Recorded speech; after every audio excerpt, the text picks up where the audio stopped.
So then your franchise owner, in order for them to be really successful, they have to be really good at getting out in the community, it sounds like, right? And they're developing relationships. They're not the one that's necessarily in the pool teaching kids how to swim. We want mayors. If you are a mayor of your town, this is the franchise for you. It is all about relationships, building relationships with, your local community pools, your local schools, all the vendors that we work with. We help our franchisees understand who those key players are in our industry and start to really leverage those relationships. In this space, we are a people-driven brand. You have to be able to get out in front of your customer. And to me, honestly, it's been truly the biggest gift to me. I just had a meeting with one of my clients the other day. I'm still an operator. And, he's like, why are you here? Like, can't you send so-and-so? And I'm like, no, I love this. This is I want to know, how have you been? What do you guys need? What worked last year? What didn't work this year? And those commercial clients, I don't churn them. And they're high ticket customers. So for me, it's such one validation that I'm doing work that's really valued. And then two, their trust that, they're trusting us with their residents, with their summer campers, with their, with their country club members. I take a lot of pride in that. So that's been having those two verticals of the brand is so unique and has really allowed us to retain and continually curate our talent pool, which definitely makes us different in the space. Yeah, for sure. So, all right, as a franchise owner, then I'm getting out in the community, I'm developing the relationships. Tell me about where I'm going to source instructors, lifeguards. Where am I going to fill these positions? Well, some of that is secret sauce, but what I can tell you is that we provide that support. So every geographic area is going to look slightly different, but because we've tooled and retooled and kind of know what works and doesn't work, we're able to help our franchisee onboard those first foundational employees and help them scale up their labor force as they expand. And just to kind of paint a picture of what it is we do in one of our corporate locations is we have to go from about 20 staff members in our non-peak season to about 100. So what does that look like, right? So we have the tools, the LMS, the support, the organizational chart to really function at a high capacity, high volume, with a quick onboarding process, right? And for us, not only does it work for the customer, we take a lot of pride in knowing it works for our staff because we maintain and retain our staff at a much higher rate than other industry competitors. So it's something that, to me, the staff satisfaction is almost as important as the client satisfaction, probably. Right. Yeah, of course. And although the business probably has some seasonality to it, I would imagine. Does, yep. In the Northeast, it does, for sure. Yeah, but there is still the indoor component.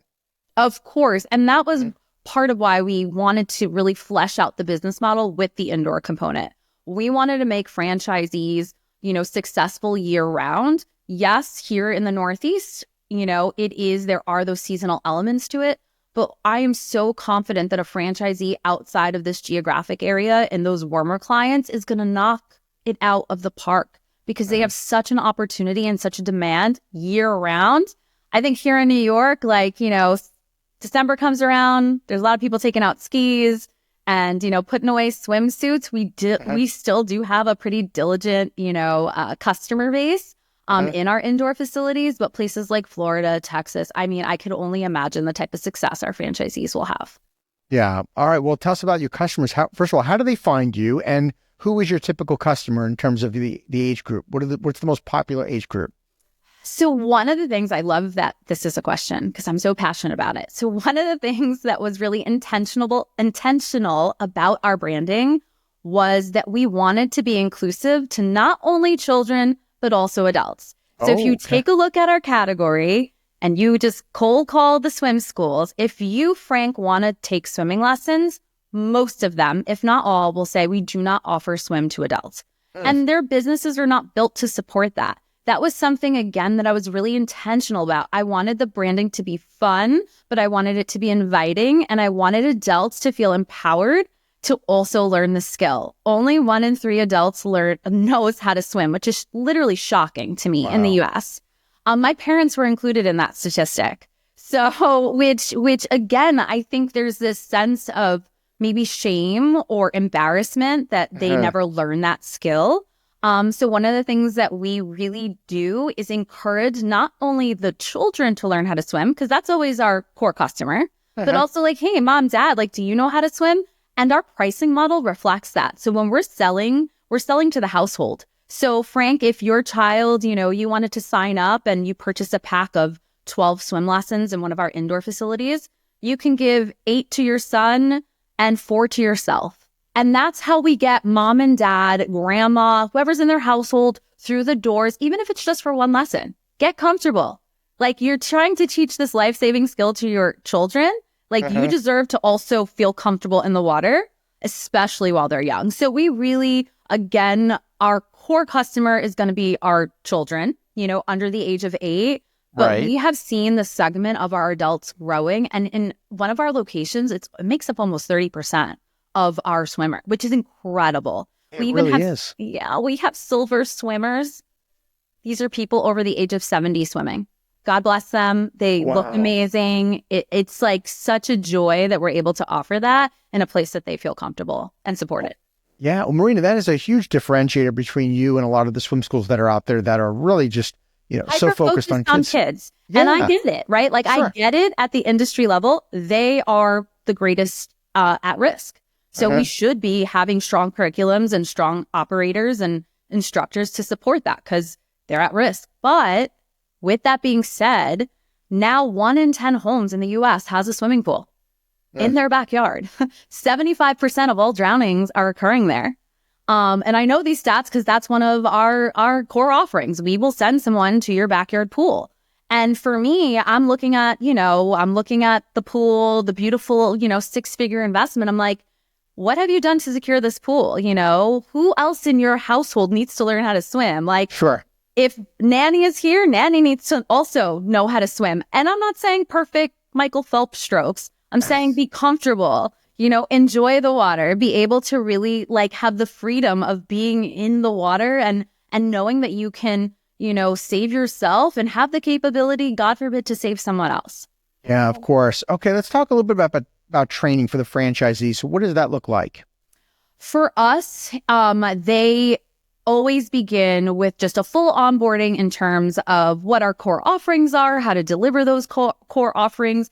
And really, we want to set them up to be an entrepreneur, right? So my job is to work alongside my franchisee. But again, it's to empower them to have the skills to do for themselves, right? So it's a lot of, okay, what it means to be a leader. How are we going to influence our staff? How do we manage staff conflicts? Like, how do we onboard our first customers? How do we buy goodwill with those first customers? Have them be advocates and brand ambassadors for us?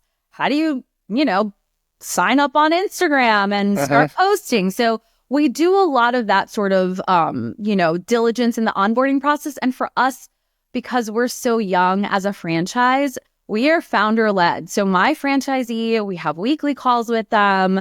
They have staffing conflicts. I am there to support. My team is there to support.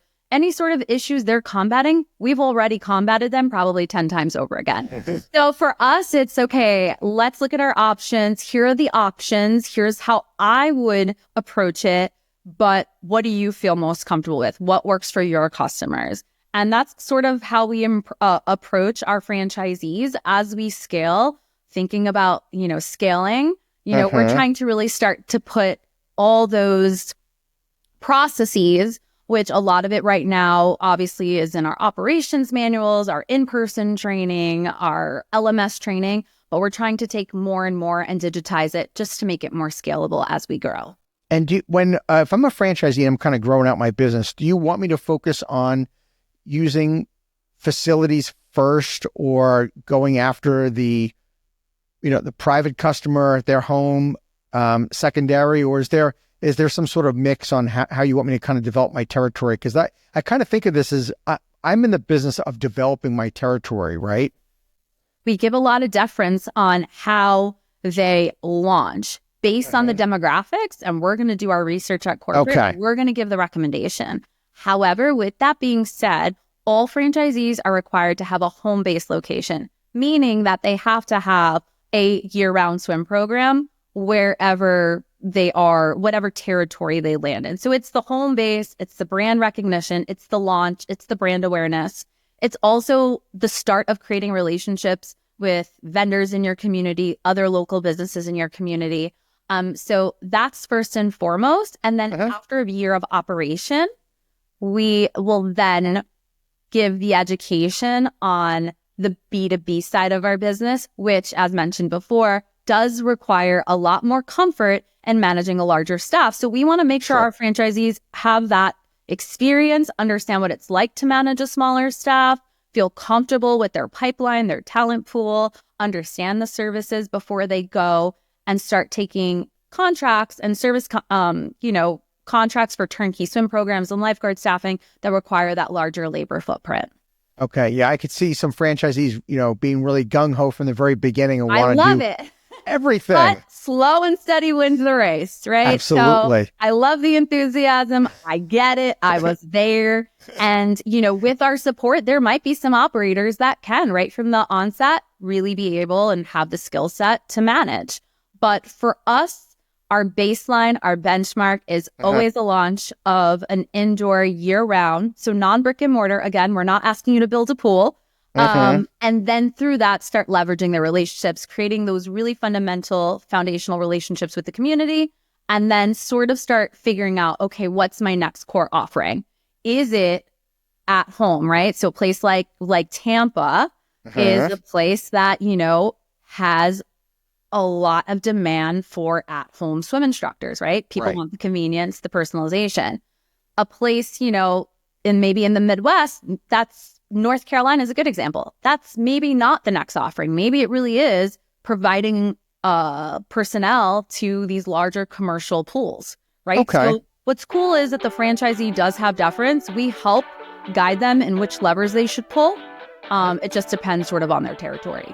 Thank you for tuning into the Emerging Franchise Brands podcast. For additional insights, guest applications, and to stay connected, visit us at efbpodcast.com. The Emerging Franchise Brands podcast is for entertainment purposes only, and the views expressed do not necessarily represent those of Emerging Franchise Brands, its host Frank Fiume, or Emerging Franchise Group, LLC. Any discussed franchise or investment opportunity requires thorough investigation, obtaining proper disclosure documents, and expert consultation before making any investment decisions. The podcast and its host do not offer professional advice or endorsements, and they hold no responsibility for actions, representations, accuracy, or consequential damages related to the podcast content.